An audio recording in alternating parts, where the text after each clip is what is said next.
क्या पढ़ेंगे हम लोग? महाजनपद। महाजनपद क्या पढ़ेंगे? महाजनपद,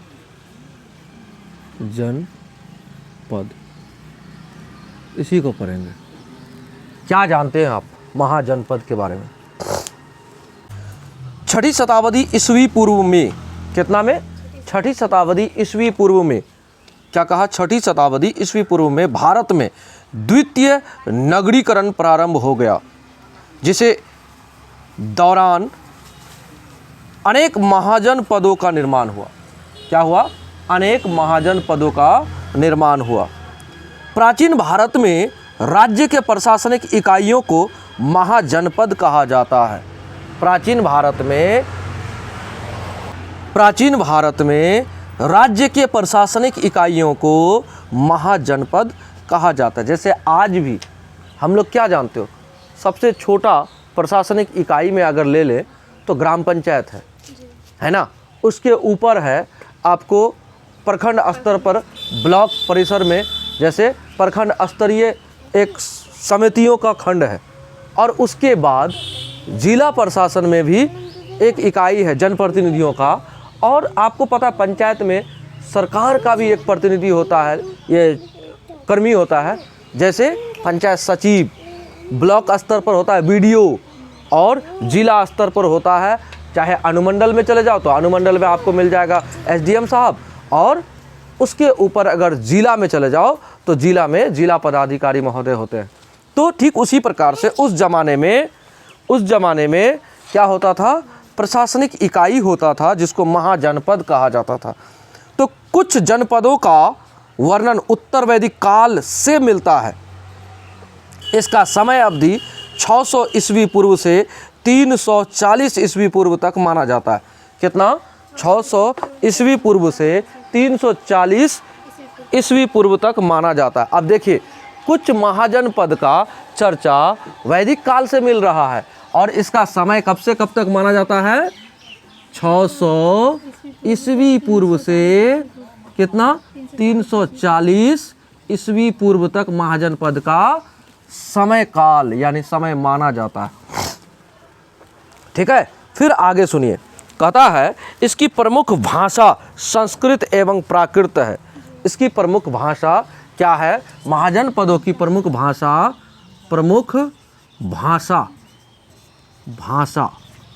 कौन सा है? संस्कृत एवं प्राकृत, है ना। ये दो भाषा है किनकी? महाजनपदों की। अब आगे सुनिए, आगे कहता है इसका शासन व्यवस्था गणराज्य राज्य तंत्र था। क्या था? गणराज्य राज्य तंत्र था।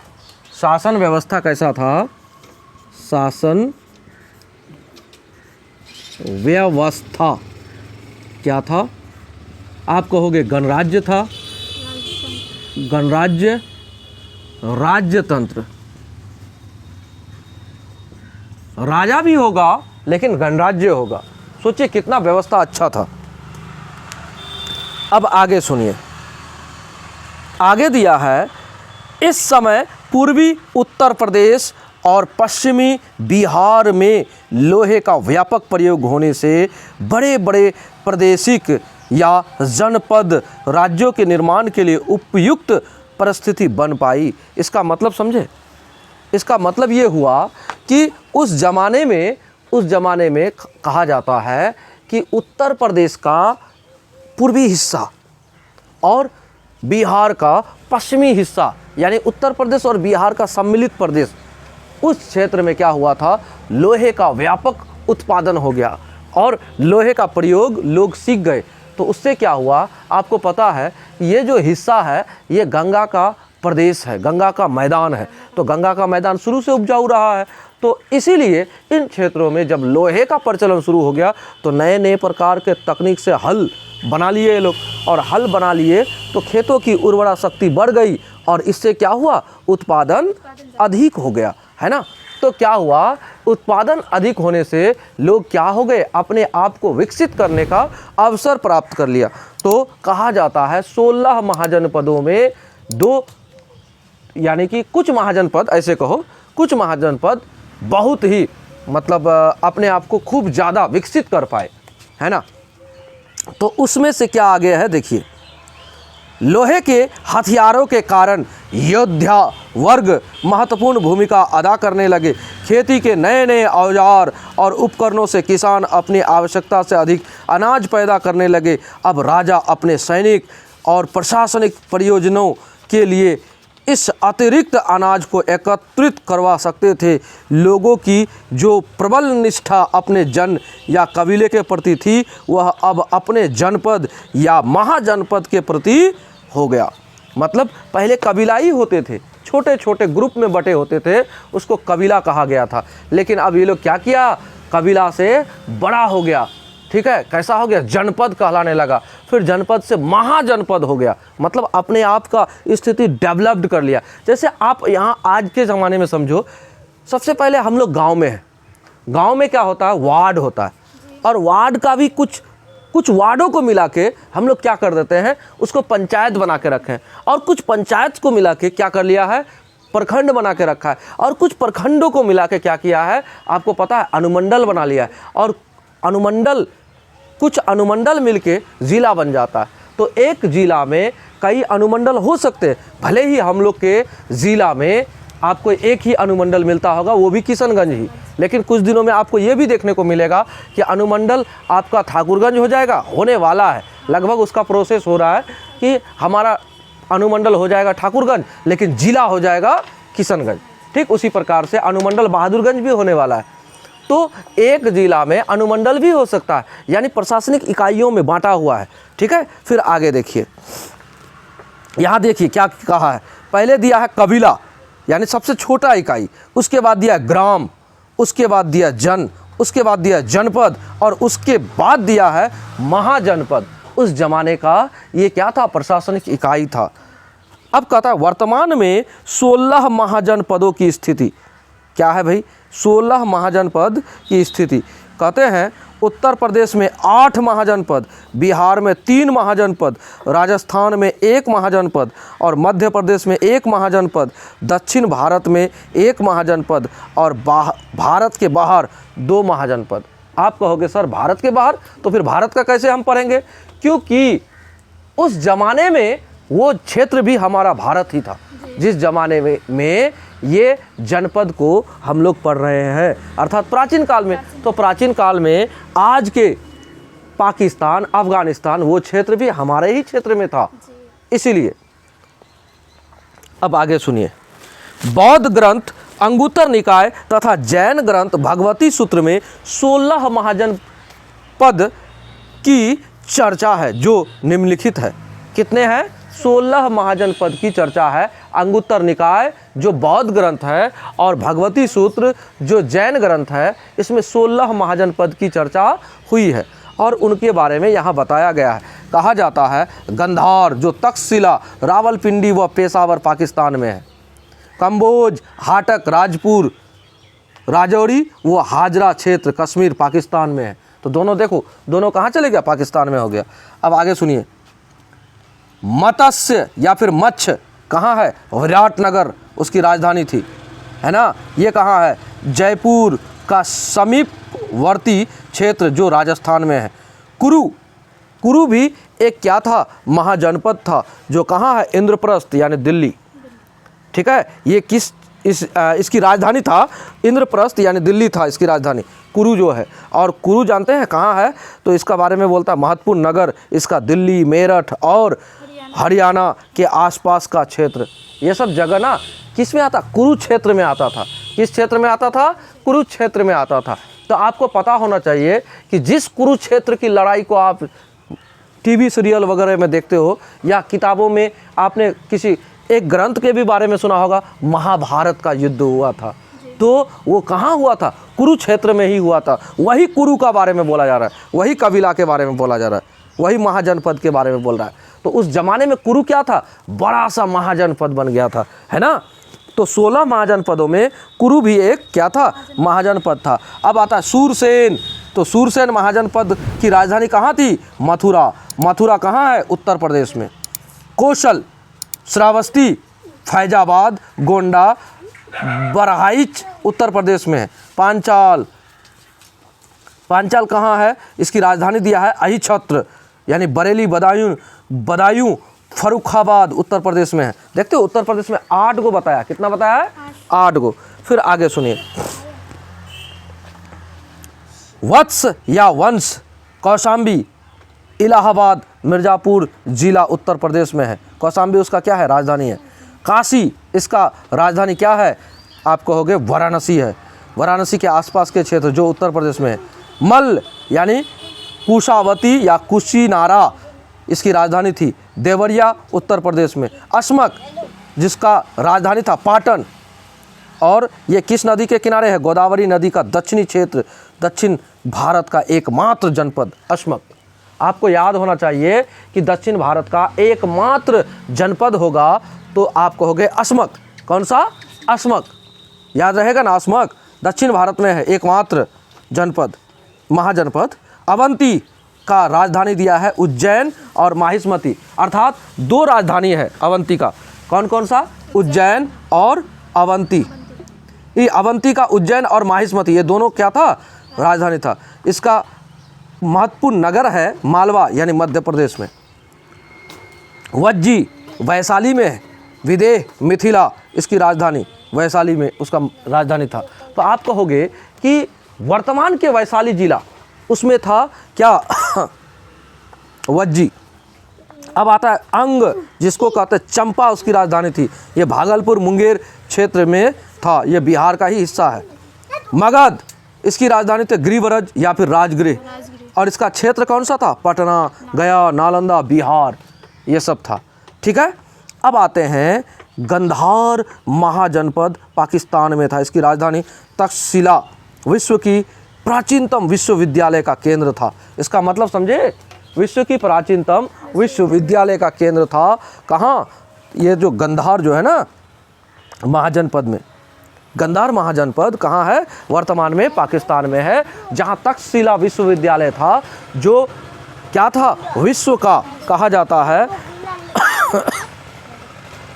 प्राचीनतम विश्वविद्यालय का केंद्र था।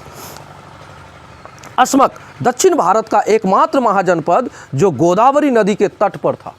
आपको कहा जाएगा अस्मक। ये क्या है? अस्मक, अस्मक दक्षिण भारत का, दक्षिण भारत का एकमात्र, भारत का एकमात्र महाजनपद। क्या समझ में आया कि अस्मक जो है दक्षिण भारत का एकमात्र महाजनपद है ना? किस नदी के किनारे है अस्मक? आप कहोगे गोदावरी नदी के किनारे है। कौन सा नदी के किनारे है? गोदावरी नदी के किनारे है। ठीक है, गोदावरी नदी के किनारे है। फिर आगे सुनिए, उत्तर प्रदेश का मल महाजनपद गणराज्य था। उत्तर प्रदेश का मल जो है वो क्या था? गणराज्य था। गणराज्य का मतलब आप एक बात जानो, उस जमाने में भी, जैसे आज हम लोग का देश गणतंत्रात्मक है, हम लोग का देश गणतंत्रात्मक है। इसका मतलब समझ रहे हो क्या? गणतंत्रात्मक का अर्थ क्या होता है? इसका अर्थ होता है हमारे देश का सर्वोच्च पद में जो बैठा हो वो व्यक्ति का भी चुनाव होता है। तो हमारे देश का सर्वोच्च पद है कौन सा? राष्ट्रपति। तो राष्ट्रपति का भी चुनाव होता है, अर्थात जिस देश का हेड ऑफ बॉस का चुनाव होता हो लोकतांत्रिक ढंग से, उसको गणराज्य कहते हैं। ठीक उसी प्रकार से उस जमाने में इसको जो आप पढ़ रहे हो कि क्या था? उत्तर प्रदेश का मल महाजनपद जो है उसका क्या होता था? उसका भी हेड का यानी राजा का चुनाव होता था, इसलिए उसको गणराज्य कहा था। देखो बिहार का वज्जी महाजनपद एक गणराज्य था। वज्जी क्या था? वो भी एक गणराज्य था। आप कहोगे वज्जी की राजधानी वैशाली में लिच्छवी गणराज्य का शासन था, जो पूरे विश्व का सबसे पुराना गणराज्य था। यह 8 कुलों का एक संघ था। कितने कुलों का? 8 कुलों का एक संघ था। कहा जाता है वैशाली जो गणराज्य था ठीक है। वैशाली गणराज्य के बारे में कहा जाता है पूरी दुनिया में सबसे पहला लोकतांत्रिक व्यवस्था अगर कहीं था, गणतांत्रिक व्यवस्था अगर कहीं था, तो कहा जाता है कि यही गणराज्य था। कौन सा? विश्व का सबसे पुराना गणराज्य था कौन? वज्जी। कौन था? वज्जी। अब सुनिए, सबसे शक्तिशाली महाजनपद मगध महाजनपद था। इसके दक्षिण में विंध्याचल पर्वत, पश्चिमी में सोन नदी, उत्तर में गंगा तथा पूरब में फल्गु जैसी नदियां इस महाजनपद के प्राकृतिक दुर्ग का कार्य करती थी। इसका मतलब समझे, मगध जो महाजनपद था उसका फलने फूलने का बहुत बड़ा रीजन था। उसका कारण क्या था, आप पहले ऐसे समझो। मगध के जो उस जमाने में राजधानी था वो राजगृह था। जो राजगृह था उस राजगृह का कहा जाता है 5 पहाड़ियों के बीच में घेरे में एक तरह से राजा का महल, यानी शत्रुओं से रक्षा का बहुत बड़ा इंतजाम। और कहा जाता है गंगा और सोन नदी के किनारे उसका बड़ा शहर पटना, जिसको उस जमाने में पाटलिपुत्र कहता था, है ना। वहाँ तो उपजाऊ भी ज़्यादा और जमीन भी उपजाऊ बहुत। तो ये सब कारण था उसका विकसित होने का। ठीक है, आगे सुनिए, कहता क्या है। कहता है पूरब में फल्गु नदियां जैसी महाजनपद के प्राकृतिक दुर्ग का कार्य करते। नदियों को पार करना भी मुश्किल होता था ना उस जमाने में, उतना साधन नहीं था।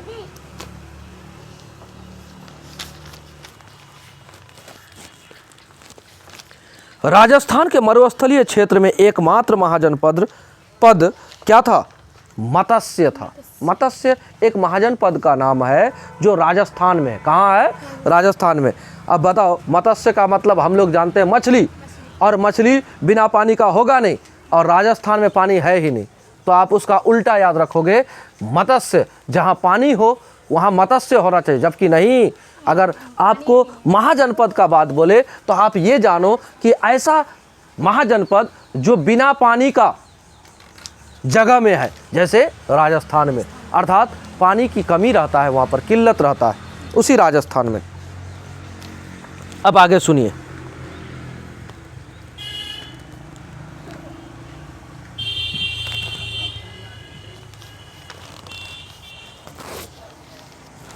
महाभारत तथा पुराणों में चंपा का प्राचीनतम नाम मालिनी यानी मालिनी था। महात्मा बुद्ध ने अपना सर्वाधिक उपदेश कौशल की राजधानी श्रावस्ती में दिया। महात्मा बुद्ध ने कौशल की राजधानी श्रावस्ती में अपना सबसे ज़्यादा उपदेश दिए हैं। कौन? महात्मा बुद्ध, है ना। अब आगे सुनिए। मल्ल की राजधानी कुशीनगर में महात्मा बुद्ध का महापरिनिर्वाण हुआ है। बात समझे ना। मल्ल की राजधानी कुशीनगर में महात्मा बुद्ध का क्या हुआ है? महापरिनिर्वाण हुआ है। कान्य कुब्ज यानी कन्नौज पांचाल राज्य के अंतर्गत ही आता था। अंग की पहली चर्चा अथर्ववेद में किया गया है। अंग की पहली चर्चा कहाँ किया गया है? अथर्ववेद में किया गया है। अब आता है आपका मगध महाजनपद, जिसके बारे में आपको जानना अति आवश्यक है। क्यों?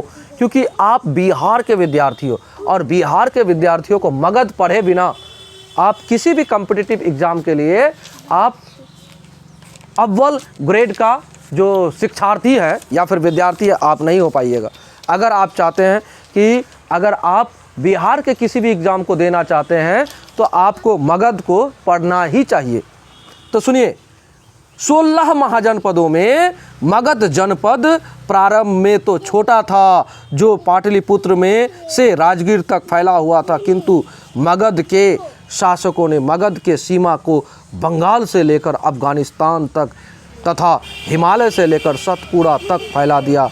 इसका विस्तार उत्तर में गंगा नदी से दक्षिण में विंध्य पर्वत तक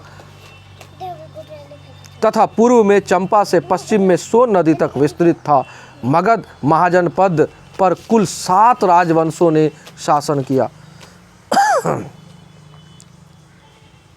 समझे? कितने राजवंशों ने शासन किया है? 7 राजवंशों ने इसमें शासन किया है। तो सबसे पहला जो वंश है कहा जाता है उसके बारे में हर्यक वंश। क्या कहा जाता है? हर्यक वंश। क्या कहा जाता है? आप कहोगे हर्यक वंश। ठीक है। 16 महाजनपदों में सबसे अगर विशिष्ट रूप से अगर हम लोग को पढ़ने की आवश्यकता पड़ेगी तो आप कहोगे मगध। तो मगध पहले तो छोटा था, कहा जाता है पाटलिपुत्र से लेकर राजगीर के बीच में सिमटा हुआ था, लेकिन इनके कुछ ऐसे ऐसे शासक हुए कि इन्होंने अपनी जो क्षेत्र को कहाँ से कहाँ तक फैला दिया। इधर बंगाल से शुरू किया तो इधर अफ़गानिस्तान तक, और अगर कहा जाए तो अगर उसका अस्तित्व को और ज़्यादा देखें तो म्यांमार से शुरू होगा तो चले जाएगा तुर्की तक। ठीक है, तो ज़रा सुनिए क्या कहता है। चलिए, अब आता है हर्यक वंश। क्या आता है? हर्यक वंश। तो हर्यक वंश के बारे में कहा जाता है कि मगध साम्राज्य का ये पहला राजवंश था जिसको कहते हैं हर्यक वंश।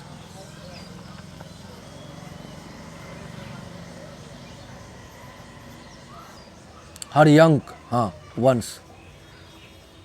और जानते हो इसके बारे में कहा जाता है कि 544 से लेकर कितना तक? 544 से लेकर 412 ईस्वी पूर्व तक था। क्या था? 544 ईस्वी पूर्व से लेकर 412 ईस्वी पूर्व तक हर्यक वंश का शासनकाल रहा है। किस पर? तो आप कहोगे मगध साम्राज्य। महाजनपद पर, है ना। मगध क्या है? महाजनपद है। और हर्यक वंश क्या है?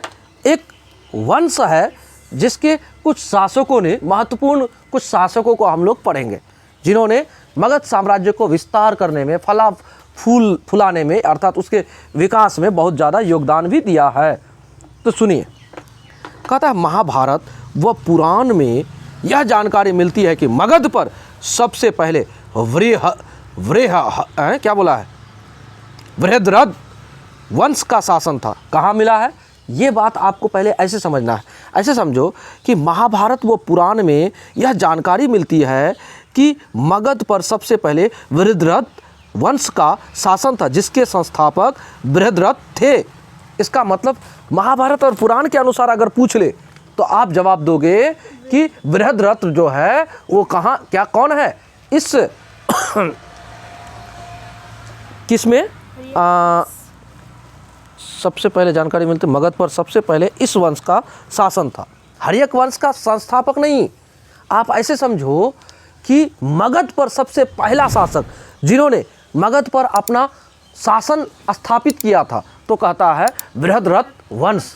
कौन सा वंश? बृहद्रथ वंश। ये कहता है कि बृहद्रथ वंश जो है इसका संस्थापक कौन है? बृहद्रथ खुद है, और इनके द्वारा इस वंश का स्थापना हुआ। इसके बारे में ऐसे कहो, बृहद्रथ वंश जो है शासन किया, और शासन किया तो उसका शासक कौन था? बृहद्रथ था।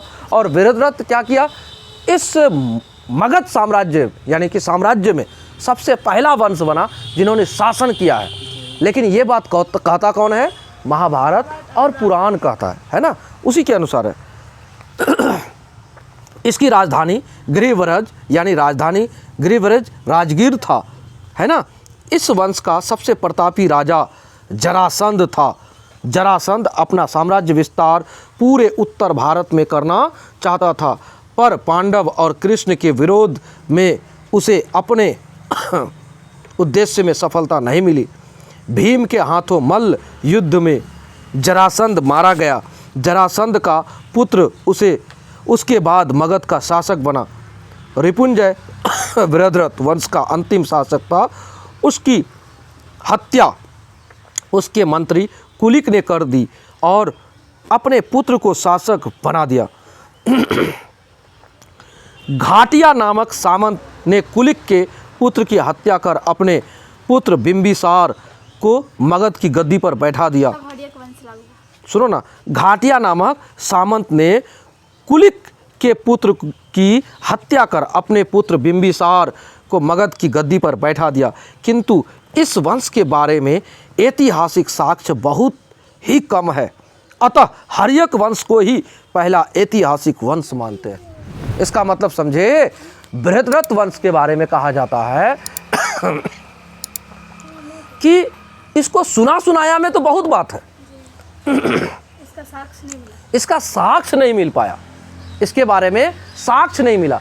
अगर साक्ष्य मिला है किसी वंश का सबसे पहला, तो कहा जाता है कि हर्यक वंश का मिला है, ठीक है ना। इसीलिए हर्यक वंश को मगध साम्राज्य का सबसे पहला वंशज माना जाता है, जिसने अपना साम्राज्य को स्थापित किया। कहाँ पर? मगध में।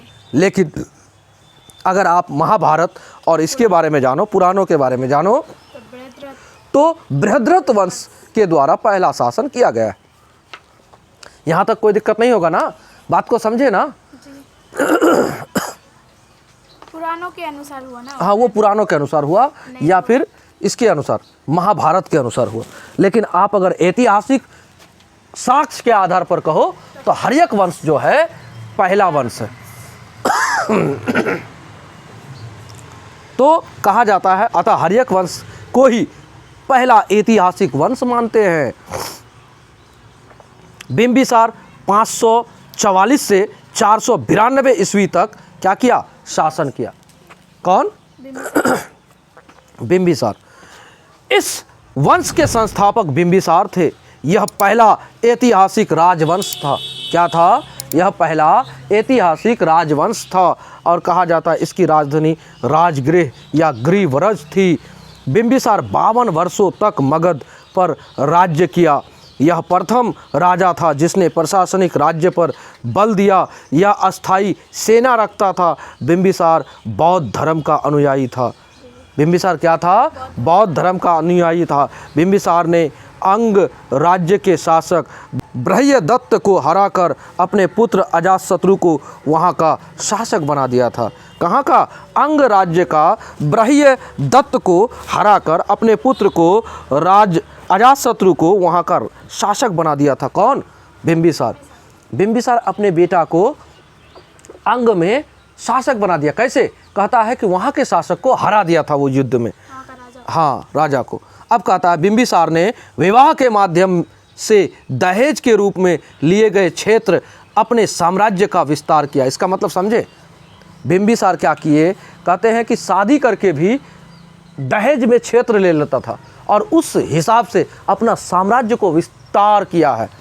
और आगे सुनिए, कहता है बिंबिसार की पहली पत्नी महाकोशला थी, जो कौशल राज की पुत्री और प्रसेनजित की बहन थी।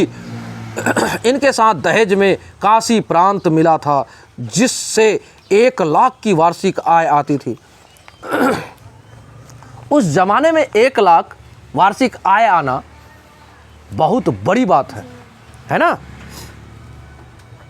बिंबिसार की दूसरी पत्नी वैशाली लिच्छवी नरेश चेटक की पुत्री राजकुमारी चलन्ना थी, जिससे अजातशत्रु का जन्म हुआ था। बिंबिसार की तीसरी पत्नी पंजाब के मद्र कुल की राजकुमारी क्षेमा थी। बिंबिसार की चौथी पत्नी आम्रपाली थी, जो वैशाली की गणिका थी। बिंबिसार अपनी पत्नी रानी चलन्ना से विवाह हित होकर जैन धर्म अपना लिया। क्या कर लिया? जैन धर्म को अपना लिया। कौन? बिंबिसार। तो बिंबिसार पहले बौद्ध धर्म को मानता था, फिर बाद में क्या किया? जैन धर्म को अपना लिया, है ना। आगे सुनो। किससे विवाह करने के बाद? चलन्ना से विवाह करने के बाद। यह जैन तथा बौद्ध दोनों धर्मों के समकालीन थे। बिंबिसार के पिता का नाम भाटिया था। पुराण में बिंबिसार को श्रेनिक कहा जाता है। इसके समय अवंती के राजा चंद्रप्रद्योत को एक असाध्य रोग लाइलाज बीमारी हो गई थी। अतः इन्हें ठीक करने के लिए बिंबिसार ने अपने राजवैद्य जीवक को भेजा था। अर्थात समझे, बिंबिसार राजा था, तो राजा का एक क्या था? वैद्य था, यानी डॉक्टर था। उस डॉक्टर का नाम क्या था? जीवक। क्या नाम था? जीवक। उसको वो ठीक करने के लिए उसको भेजे थे। उन्होंने अवंती को मगध के अधीन कर दिया और अंग राज्य को जीतकर मगध साम्राज्य का विस्तार किया। बिंबिसार छोटे राज्यों को युद्ध करके जीत लेता था। इसने वैशाली पर भी आक्रमण किया था, किंतु सफल नहीं हो पाया। इसकी हत्या इसके पुत्र अजातशत्रु ने 492 ईस्वी में कर दी थी। इसका मतलब को ऐसे समझो, अजातशत्रु उसका पुत्र था, उसका पुत्र बिंबिसार को ही मार दिया, यानी अपने पिता को ही मार दिया। अजातशत्रु अपने पिता को मार दिया, और जानता ठीक उसी प्रकार से अजातशत्रु का पुत्र अजातशत्रु को मार दिया था। हाँ, इसीलिए इस वंश को यानी हर्यक वंश को पितृहंता वंश कहा गया है। क्या कहा गया है इतिहास में? पितृहंता वंश कहा गया। क्यों? क्योंकि इस वंश में पिता की हत्या करने का प्रचलन चल गया था, इसीलिए इस वंश को क्या कहा गया है? पितृहंता वंश कहा गया है। तो सुनिए अब अजातशत्रु के बारे में सुनिए। अजातशत्रु का अर्थ होता है, इसका अर्थ होता है शत्रुओं का नाश करने वाला। इसे पुनिक भी कहते हैं। इसने अपनी पिता की हत्या कर दी थी, अतः इसे पितृहंता कहते हैं। किसको? अजातशत्रु को पितृहंता भी कहते हैं। समझ में आया ना? यह अपने मामा प्रसेनजित की पुत्री वजीरा से प्रेम करता था। क्या? प्रसेनजित की पुत्री वजीरा से प्रेम करता था। इसने सुरक्षा की दृष्टि से राजगीर की किलाबंदी करा दी थी। राजगीर 5 पहाड़ियों से घिरा हुआ था, जो हमने अभी आपको कहा। इसके समय सबसे बड़ी घटना महात्मा बुद्ध की मृत्यु हुई थी। अजातशत्रु के काल में ही सप्तपर्णी गुफा में राजगीर से पहली बौद्ध संगीति हुई है। आपको पता होना चाहिए, हमने आपको पहले भी बताया था, 483 ईस्वी पूर्व में क्या हुआ है? गौतम बुद्ध का मृत्यु, और उसी वर्ष क्या हुआ था? पहला बौद्ध संगीति हुआ था। किसके शासनकाल में? तो आप कहोगे राजा अजातशत्रु के शासनकाल में, है ना? कहाँ हुआ था? राजगीर में हुआ था। इसने अपने सहयोगी वर्षकार के सहयोग से वैशाली पर आक्रमण किया और उसे जीत लिया। इस युद्ध में उसने 2 नए हथियार रथ मुसल तथा महाशिलाकंटक का प्रयोग किया था। इसका मतलब समझ रहे हो?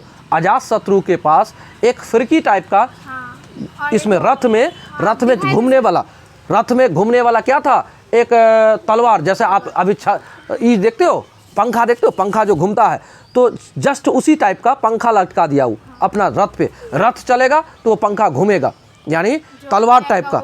जो भी आदमी आएगा उसको काट देगा, वो अपने आप घूमेगा। और ये तो हुआ रथ मुसल। अब आता है महाशिलाकंटक। क्या है? बड़ा बड़ा पत्थर को लो और गुलेल से लेकर उठा के फेंको, जिसके ऊपर पड़ेगा वो सब आदमी सीधे खत्म। तो ऐसा करता था। ये दोनों हथियार का प्रयोग किया है किसने? अजातशत्रु ने। आप अगर ये बाहुबली मूवी देखोगे तो बाहुबली मूवी में महाशिलाकंटक और रथ मुसल दोनों का प्रयोग दिखाया है। एक ये नहीं है प्रभास जो बना है उसमें बाहुबली, तो बाहुबली का एक भाई होता है। वो भाई क्या करता है? रथ लेके भाला फेंका फेंकी ज़्यादा करता है, तो उसका चक्का ठो में लगा हुआ रहता है। वो क्या करता है? उसको चक्का वाला इठो रथ मुसल ठो। और महाशिलाकंटक को फेंकता था कौन? तो बाहुबली फेंकवाता था, है ना? अब आगे सुनिए।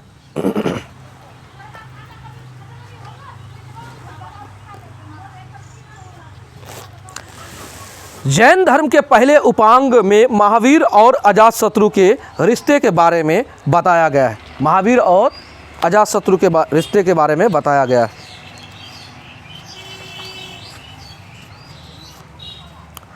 अब आता है, इसने प्रारंभ में जैन तथा बाद में बौद्ध धर्म को अपना लिया। प्रारंभ में जैन और बाद में बौद्ध धर्म को अपना लिया। इसका मतलब समझ रहे हो? इसके पिता ने भी वैसा ही किया था। प्रारंभ में बौद्ध अपनाया, बाद में उसका पिता क्या किया था? जैन अपना लिया था। लेकिन इनके यानी अजातशत्रु के द्वारा प्रारंभ में क्या किया गया था? जैन अपनाया गया और बाद में बौद्ध अपना लिया, है ना? इसने 16 वर्ष तक मगध पर शासन किया था। इसके 2 पुत्र उदयभद्र तथा उदायीन था। इसके पुत्र उदायीन ने इसकी हत्या कर दी थी। अब देखो, अजातशत्रु की हत्या उसके पुत्र कौन? उदायीन ने उसका हत्या कर दिया। बात समझ में आया? और एक बात याद रखना, राजा बिंबिसार और अजातशत्रु के शासनकाल तक क्या था? मगध की राजधानी राजगृह था, यानी कि गृहवरज था। लेकिन उदयन क्या किया, पाटलिपुत्र। अपना राजधानी को बदल के पाटलिपुत्र कर दिया। इससे क्या हुआ, इस पाटलिपुत्र का वैभव बढ़ने लगा, यानी कि उसका विकास ज़्यादा हो गया, है ना। सर उदयन का बेटा भी तो पाटलिपुत्र को राजगृह कर दिया। नहीं, वो कुछ अलग किया है, बताएंगे अभी। उदयन जब कर दिया तो कर दिया। अब सुनो उदयन के बारे में। इसने अपनी राजधानी कुसुमपुर, कुसुमपुर किसको कहते हैं, कुसुमपुर ही कहते हैं, पाटलिपुत्र का ही पुराना नाम है कुसुमपुर। कुसुमपुर या फिर पुरुषपुर, कुसुमपुर, पुरुषपुर या फिर अजीमाबाद या फिर पाटलिपुत्र या फिर पटना, ये चारों नाम एक ही स्थान का है, ठीक है। तो इसने अपनी राजधानी कुसुमपुर यानी ब्रैकेट में दिया है पुरुषपुर बनाया था। यही कुसुमपुर पुरुषपुर आगे चलकर पाटलिपुत्र कहलाया। इसकी माता का नाम पद्मावती था। इसने अपने पिता की हत्या की थी, इसलिए बौद्ध धर्म में इसे पितृहंता कहते हैं। क्या कहते हैं, बौद्ध धर्म में इसे पितृहंता कहते हैं। इसका अन्य नाम उदाई या फिर उदयभद्र था। यह चंपा का उप राजा था। पुराणों एवं जैन ग्रंथों के अनुसार उदयन ने गंगा व सोन नदी के संगम के समीप एक शहर की स्थापना की, जिसका नाम था पाटलिपुत्र। इसके पुत्र ने पाटलिपुत्र को पटना रख दिया, यानी नाम रख दिया। इसने अपने राजधानी में जैन चैत्य का निर्माण करवाया था।